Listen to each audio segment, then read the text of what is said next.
here's a tips for you guys when you receive our combi oven.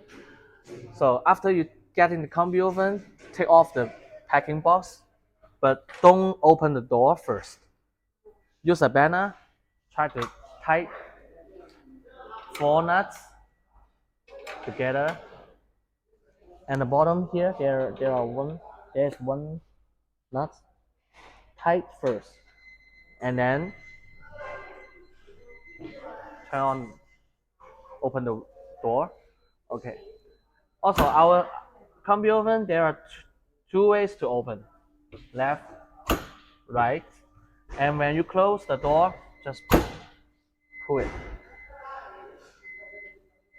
Don't try to close the door like this. It's a wrong method.